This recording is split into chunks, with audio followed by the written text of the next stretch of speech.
Hello. All right. Yay. Awesome. We are live on YouTube. This is our first live YouTube, although we've been doing this podcast for 2 years. over 2 years. We're old timers here. Yeah. Anyway, welcome. I'm so grateful to be on YouTube. Me too. Welcome to Braveheart Conversations, YouTube version. I am Jillian Aurora, and this is my co-host, Marie Wallace. Hi, guys. Looking forward to this. Yes, very, very much. All right. So today, our topic is embracing true love. Yeah. So if you aren't familiar with our work, we generally talk about a lot of difficult conversations. We talk about a lot of difficult topics in the relationship realm generally. So we've both been relationship coaches for many years. Yeah. I don't know how many years I'm on like 8. Yeah, something like that. And I'm also a divorce mediator. And so what I often see is couples will avoid hard conversations because they really struggle with fearing that they'll lose the relationship, fearing, having conflict that goes badly, because we've all had conflict that goes badly. Mm-hmm. So we talk about how to have those conversations, Braveheart conversations, right? The tough conversations. Even if it may go badly, we talk about some of the ground rules, how to have conversations that might be tricky, might be challenging to have, and might end in a way that we didn't really want them to end. So sometimes you will see conversations we'll have here that are, how to deal with the ending of a relationship, how to deal with, like last week was how to deal with true colors, when things show up in a relationship that you're not too happy about, but they show up and you have to face them and know how to deal with them and respond to them. And this week, we're going to be talking about more of a lighthearted topic, which is embracing true love. And I feel like every time I say that, I'm totally thinking of The Princess Bride. True love, marriage is what brings us here today. Yes, yeah. Exactly. For those of you fans, that know it, quotables. I would not be a fan of that movie. Anyway, so true love. And why would this be a difficult thing? Well, many of us have been through some relationship trauma. And, as both of us speak to women primarily, we've generally been kicked around a little bit in romantic relationships. And, if you're in your 30s or above, you may have already gone through a failed marriage. I kind of hate that term because it's not a failure, but you get the point. You may have ended a couple of relationships at this point, and you might be a little gun shy, and the idea of love may feel scary. When we're teenagers, we haven't had any of those moments in the arena yet, and so love just feels like nothing but bliss. Mm-hmm. But as you get older, you start to realize that there are other scary elements to love, right? If I love, I might be rejected, or someone might make promises to me that aren't kept, and it may not turn out the way that I anticipated it turning out. So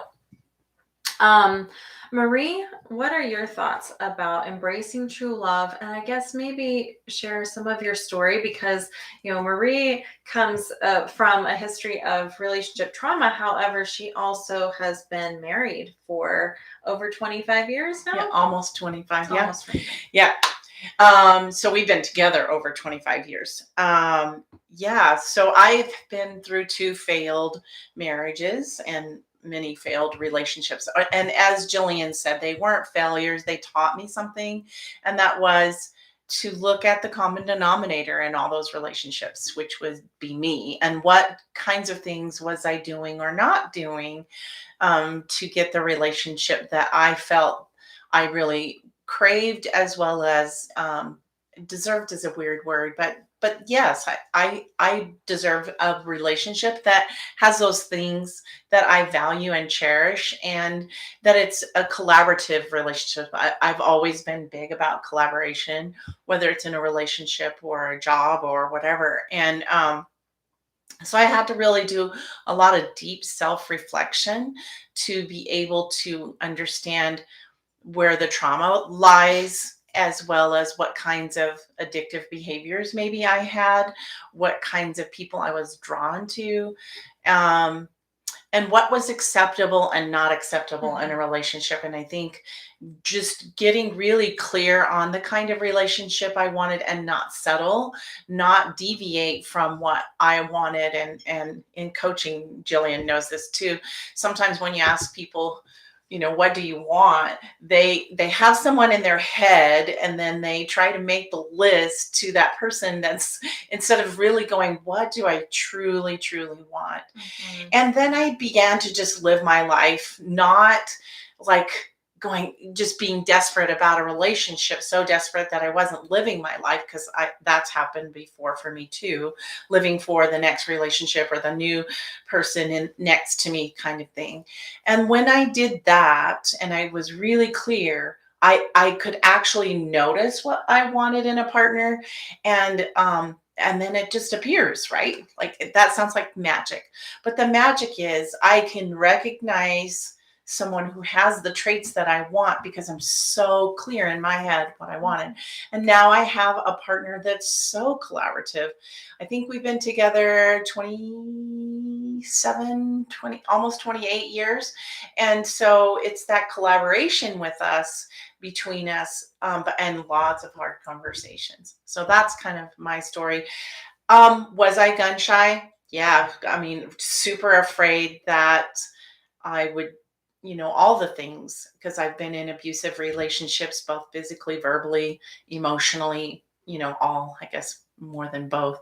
Um, and so, yes, it's just hard to put your heart out there, being afraid that it's going to get trampled on or run over or kicked around, like you said. It's just all those things.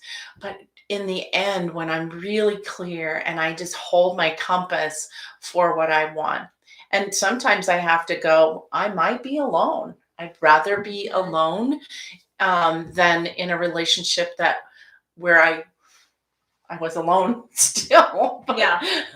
lonely, but had someone next to me that just wasn't a very cooperative, Mhm. collaborative person. Yeah.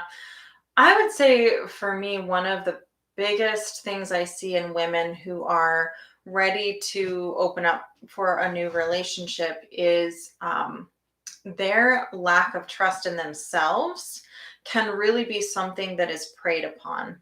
And what I mean by that is, um, you may get clarity, just like Marie's saying, which is so, so important. I'm very clear about what I want, what my But not standards confident are. about your clarity. And then what happens is maybe I meet this person that is really interested in me. I'm interested in them, but I am seeing some red flags and they're not really meeting the standards. Maybe they're, not respecting boundaries, or, we're having conversations that end a little weird.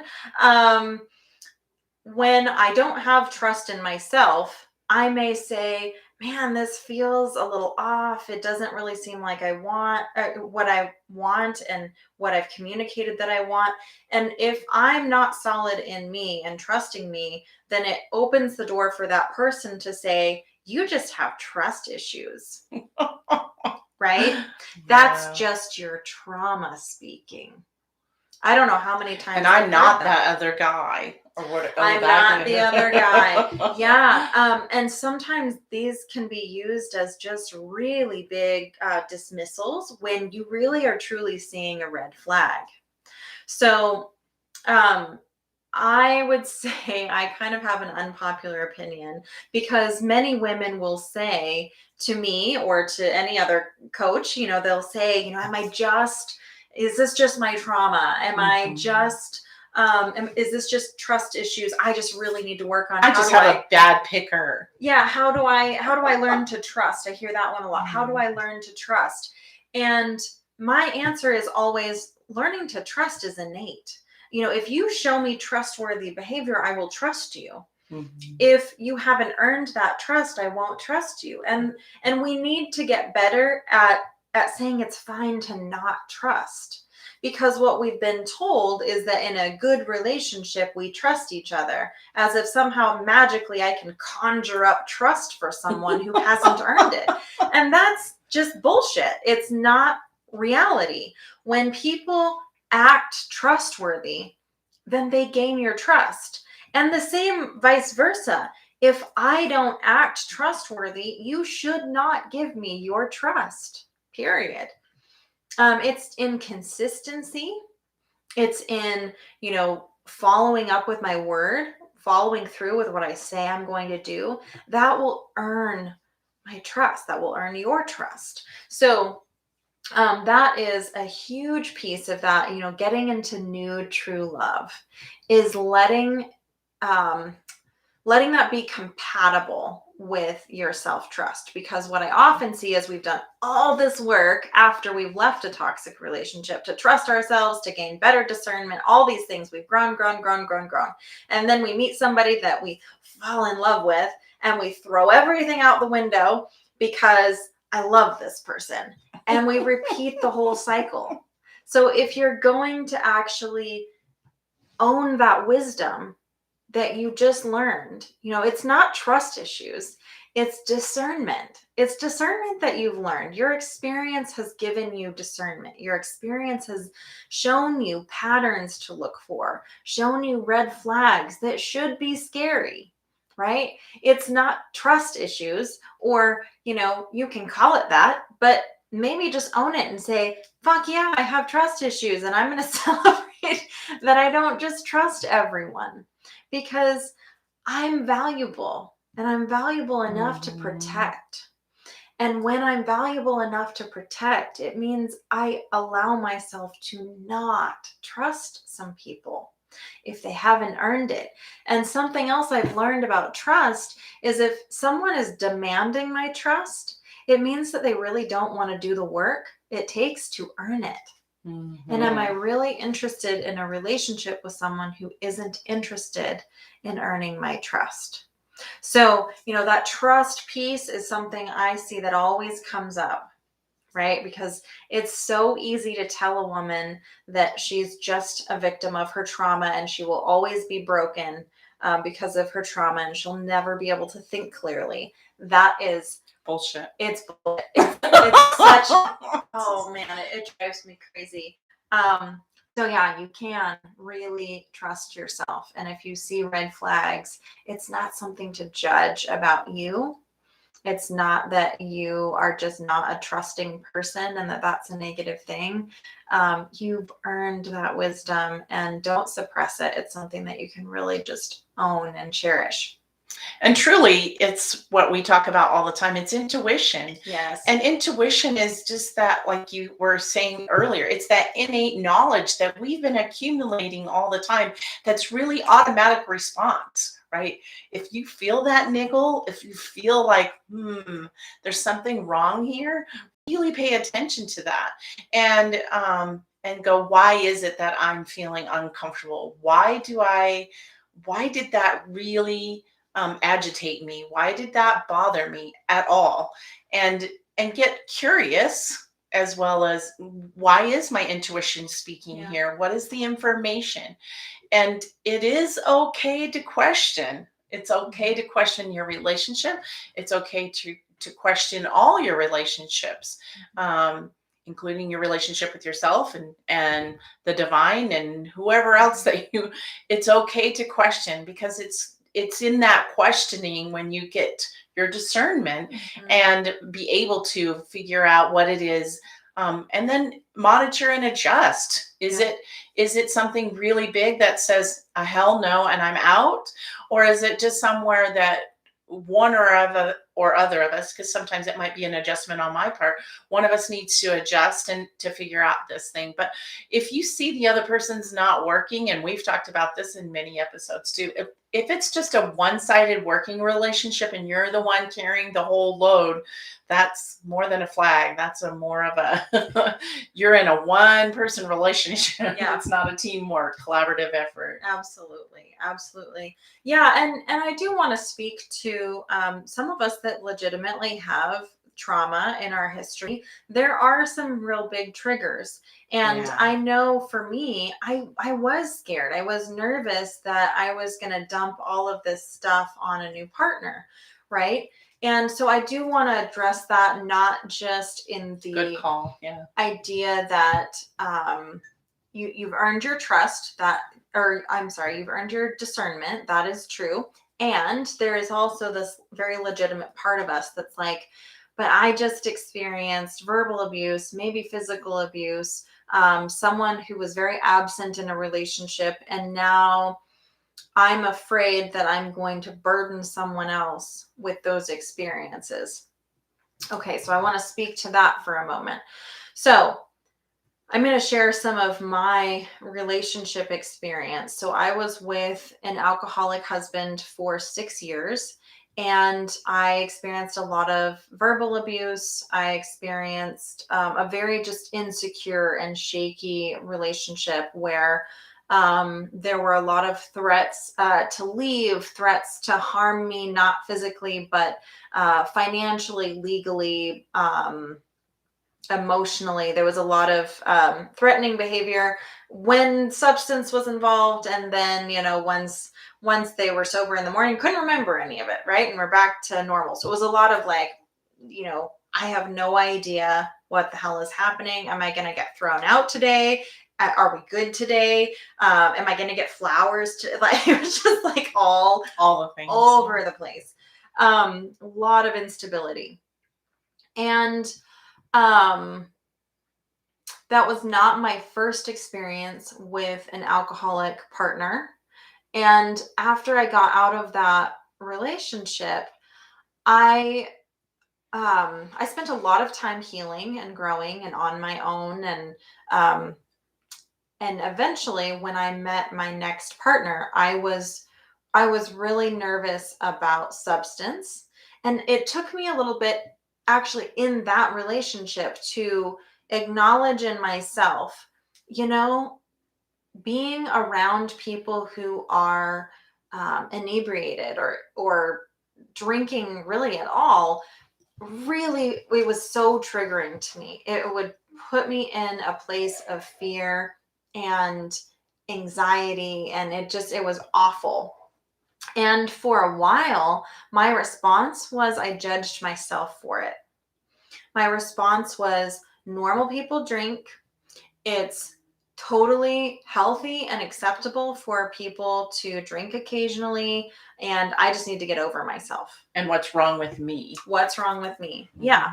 And so I was really in this place of self-judgment, and um what I found was that I would force myself through these situations, which were pretty innocent. Like, my boyfriend had a glass of wine at a Christmas party with my family, and it was horribly triggering to smell it.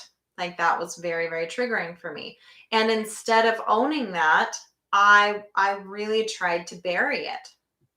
And so it took me some time to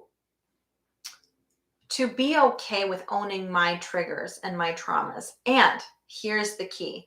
There is a point to all of this madness. The key is that when I did have that discussion with my partner begrudgingly because I couldn't hide all the emotions, um, his response was, "Oh my gosh, I don't have any issue not having a glass of wine. If that's going to um, keep you from having this anxiety, it's no big deal." And that was a very new response for me. That was something that I had not experienced in a relationship. I had experienced a lot of dismissal and a lot of, well, that's your problem, deal with it. And I can't say how healing that was to be acknowledged for the trauma that I had had and to have permission from my partner to just have it. right? And not that I needed his permission, because we can have our trauma, and acknowledge our trauma and what we've gone through and our triggers, regardless of what anyone else says. But it was very freeing. Sometimes we need that catalyst in someone else to free ourselves. And it was very, very helpful to eventually acknowledge that what I really wanted was a substance free relationship, and I hadn't yet given myself permission to say that. And then working through that process with my partner and saying, yeah, that may sound like a ridiculous boundary.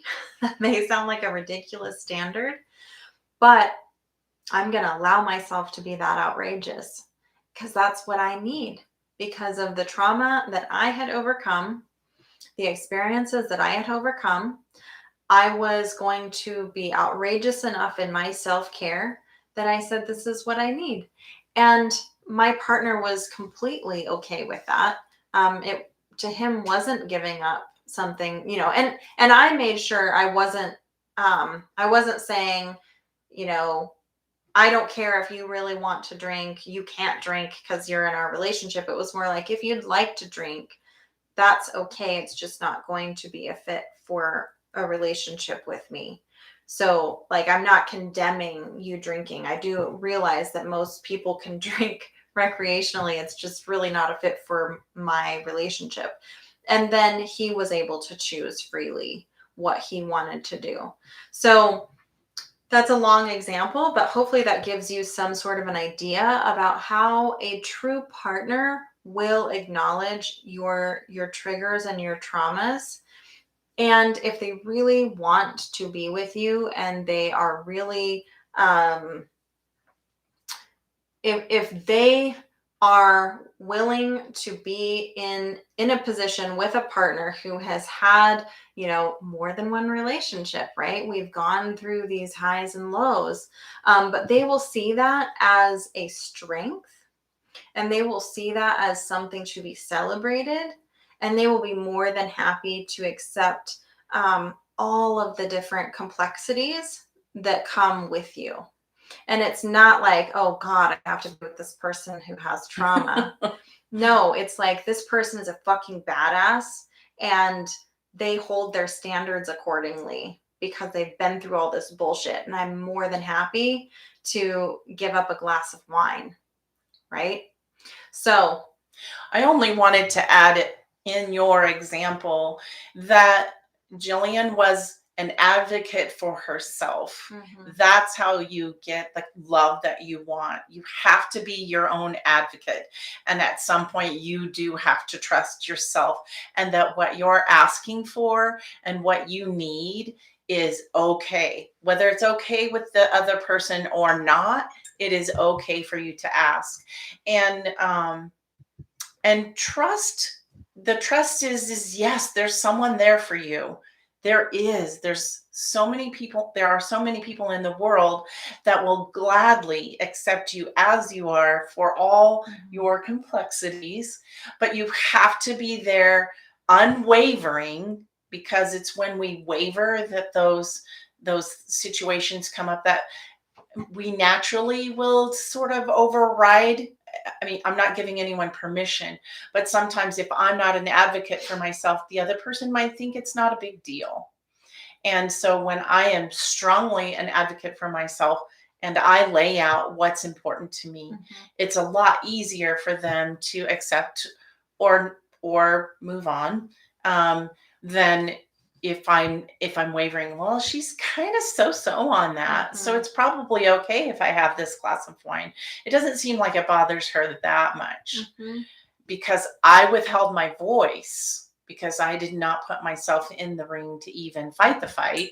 Then I just betrayed myself. And sometimes we'll feel that betrayal of ourselves as well. But I just wanted to say that you're an advocate for yourself as well in that conversation. Yeah, very, very important. And that was a process for me.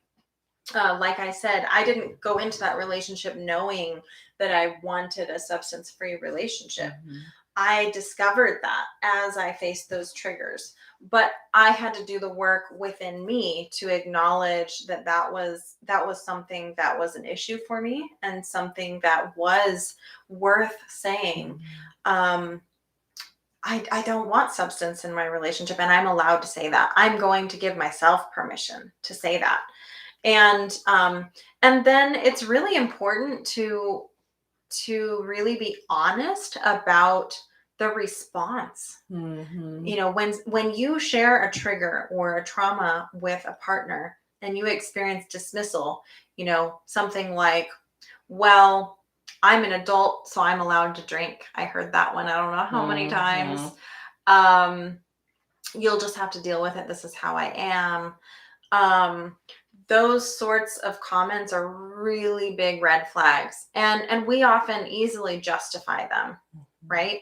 I know I did. I allowed those sorts of comments to slide in other relationships. And what I would encourage you to do is think about how you respond when someone shares a trigger with you. If a partner shared with you that something was really highly triggering, and I'm not talking about limiting yourself, I'm not saying like in a manipulative way where someone says, well, you've wanted to be a cop all your life, but that triggers me, so you should give up that dream. Nope, you're probably not a good fit, right? It's not about giving up who you are and um what your dreams, who you are. It's not about that. It's about simply making a small change. sorry. Sorry, there's a dog walking by, and Guru wants to protect us all. He's going to save us from the big bad people outside. um anyway, it's not about sacrificing who you are, but if someone says, oh, this particular word is a trigger word for me, or this particular place, let's say, I had a family member that died here. Can we please not go here? I'm just pulling stuff out of my butt. But those sorts of things, how would you respond? Most of us would be like, oh, absolutely. We don't ever have to go there again, right?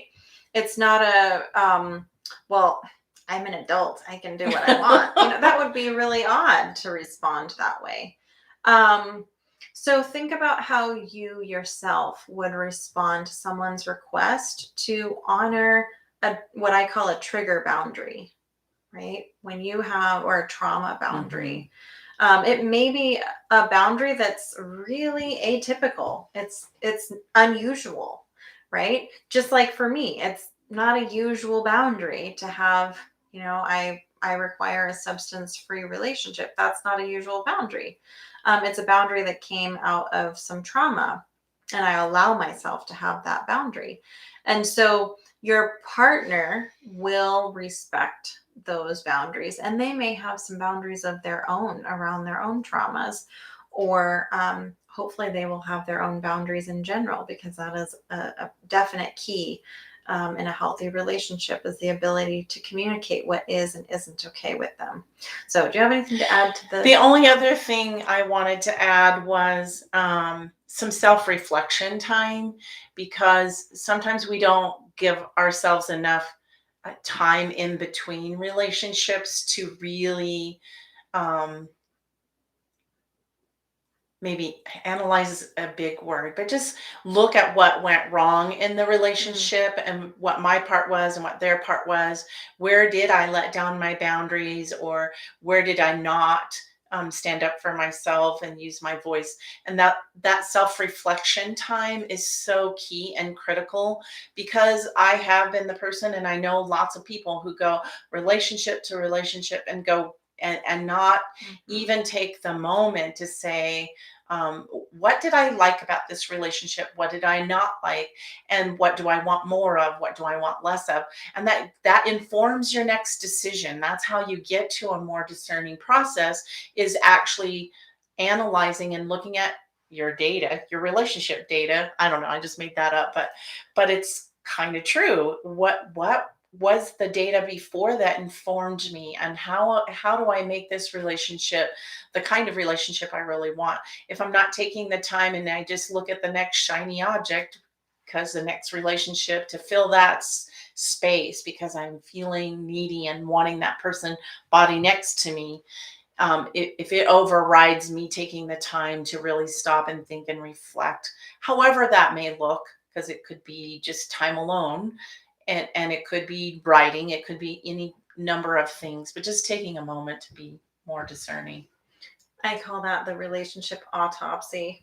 There we go. Relationship autopsy. I love Yeah, that I think word. that that is really, really key. In fact, that is also a red flag is when someone has left a relationship and all they can do is point out the flaws of the other person. Oh yeah. Then they really haven't taken the time to see where their part was. And I'm not saying, um, sometimes we are misguided in saying, it takes two to have a divorce. No, actually, I think it takes two to have a marriage. It only takes one to have a divorce. So I think sometimes we do place blame um, on both parties that is misguided. Where if you have someone who's being victimized in a relationship, sometimes like the way I felt was that if I just did something different, then my relationship would get better. Mhm. I continually thought that it takes two to have a conflict, so if I could just figure myself out, then we wouldn't have a conflict. And that is erroneous and dangerous thinking. That is very dangerous thinking. It keeps a lot of women stuck in relationships where they can't make it better. And we need to stop telling women this. However, all of us can process our part in the relationship toxicity. Now, how am I saying that that's a both and? Well, let me tell you, when I left, so my responsibility was, how did I fail to protect myself? How did Exactly. I betray myself? How did I let my standards slide? How did I compromise in areas where I shouldn't have compromised? Where did I, at the beginning of that relationship, not have discernment? Where did I blow past red flags? Where did I see true colors and then try to change them? Those were the things that I really got to take responsibility for. Not in, I could have put more time and energy into changing him, because I really couldn't have. I couldn't have loved him any better to make the relationship better. I tried. There was nothing more to do in that arena. But I did have a lot to take responsibility for in my governing of myself and my boundaries and my standards. I hope that that is making sense. It was wonderful. Very wonderfully wrapped up in about governing myself and owning my own responsibility in in that relationship. I Yes. love it. Love Yeah. it. Yeah. You cannot love someone more to change them. But often when we're trying to do that, we haven't loved ourselves enough. And that's really where we get to make the changes. And that's where the most impact is. True. And if you love yourself more, your capacity to love others will also be more. So, Ooh, that was awesome. yeah. Yeah. Okay. Time to wrap up. I think that is, yeah, that was a great combo around true love. If you liked what you heard here, please, please, please give us a like, give us a share, put a few comments. We would love to hear from you as we grow our YouTube channel. Let us know if you have some topics that you would like to hear about. We're more than happy to accommodate some topic requests. If you would like to reach out to either of us individually, you can reach out to me at defytheaverage@gmail.com. You can also reach Marie. Marie at mariesgold.com. I mean, and just bless your relationships and bless yourself. Like, that's just loving and honoring yourself was the best part of this. Then you can get the things that you're looking for. Absolutely. Yes, yes. So best thing you can do if you would like to support these conversations is share this out. Follow us, share it out. And we will be back next week. We're here every Thursday morning around 10 a.m. Mountain Time. And What else? Oh, next week. Next topic is. I thought I was all prepared. Okay. Celebrating our victories. Yes, Oh, yes, yeah. yes. So as we lean into fall, one of the things that I really like to think about is it's harvest time, and this is when we reap everything that we have sown. And so I want to talk about the victories, the harvest that we have had as individuals, right? What are your experiences you've had over this year? What's the wisdom and resiliency that you have picked up and developed? So that's what we're going to be talking about next week. And with that, I hope you all have a fantastic week. Enjoy the beautiful fall weather out there. Oh, it's so pretty. And we will see you again next time. Mm-hmm. Bye bye, everyone. Bye bye.